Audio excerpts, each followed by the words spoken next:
تو حدیث ہے نا کہ جو استغفار بہت کرتا ہے اللہ اس کے لیے ایسے ایسے راستے بناتا ہے کہ وہ بندہ سوچ بھی نہیں سکتا. لوگوں نے جو بات کی ہوپ دلایا گناہ کے حوالے سے، میں ایک اور سائڈ پہ ہوپ دلانا چاہتا ہوں ان لوگوں کو who are very troubled, worried, can't get married. بہت سے لوگ کہتے ہیں جی ہماری شادیاں نہیں ہو رہی، financial crisis, issues with fertility, health issues وغیرہ وغیرہ. ابو ذر غفاری رضی اللہ عنہ کہتے ہیں کہ نبی صلی اللہ علیہ وسلم نے فرمایا، صحیح حدیث، کون سی ورس؟ وَمَن يَتَّقِ اللَّهَ يَجْعَل لَّهُ مَخْرَجًا وَيَرْزُقْهُ مِنْ حَيْثُ لَا يَحْتَسِبُ وَمَن يَتَوَكَّلْ عَلَى اللَّهِ فَهُوَ حَسْبُهُ. پھر ایک اور حدیث ہے، غالباً یہ حدیث قدسی ہے. حدیث قدسی ہے کہ مانگو، کھل کے مانگو. کتنا انڈر ایسٹیمیٹ تم اللہ کو کر رہے ہو، اتنا چھوٹا مانگ رہے ہو. کھل کے مانگو، اللہ تعالیٰ لارڈ آف دا امپاسبل ہے. میں یہاں پر ایک واقعہ سنانا چاہتا ہوں دل کو نرم کرنے کے حوالے سے، اسی آیت سے ریلیٹڈ مجھے یاد آیا. ڈاکٹر ایشان کا واقعہ ہے. ڈاکٹر ایشان ایک نیورو سرجن ہیں اور وہ فلائی کر رہے تھے غالباً سعودیہ سے کسی کنٹری میں، بہرحال کسی کنٹری سے دوسری کنٹری جا رہے تھے. راستے میں کہتے ہیں کہ بہت طوفان، ٹھنڈر، موسم بڑا خراب ہو گیا. جہاز ایک جگہ رک گیا، ایک ایئرپورٹ پہ بیچ میں. میں نے بڑی ریکویسٹ کی کہ یار مجھے پہنچنا ہے وہاں، میرا بڑا امپورٹنٹ کمٹمنٹ ہے، آپریشن ہے وغیرہ وغیرہ. تو پائلٹ نے کہا کہ نہیں ہم نہیں لے جا سکتے، آپ یہ ہے کہ کوئی کار کرا کے، جیپ کرا کے چلے جائیں، وہ قریب ہی ہے جگہ، اتنی کو دور اب نہیں رہی.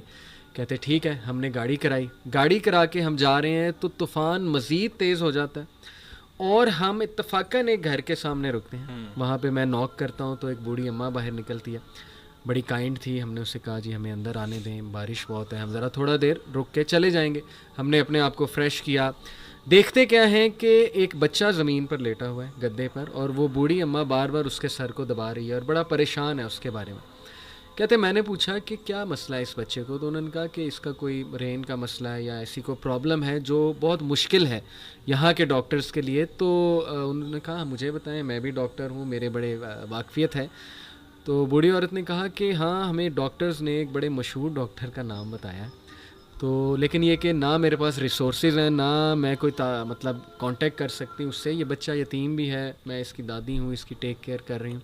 اس نے کہا مجھے بتائیں، میں اس ڈاکٹر کا پتہ کروں گا. You have been so kind to me. She said کہ ڈاکٹر ایشان. اللہ اکبر. وہ کہتے ہیں کہ اسی وقت مجھے رونا آ گیا. اور انہوں نے کہا کہ آپ کیا مطلب کر رہی تھی، آپ اللہ سے دعائیں کر رہی تھی، کیا تھا ایسا کہ اللہ مجھے یہاں پر لے آیا؟ ہی سیڈ کہ پتہ نہیں، میں تو بس استغفار بہت کرتی تھی، استغفر اللہ استغفر اللہ. اور میں اللہ سے کہتی تھی کہ اللہ ہم تو نہیں جا سکتے، بس کسی طرح تو ذریعہ بنا دے، یہ بچہ تیرے سامنے ہے.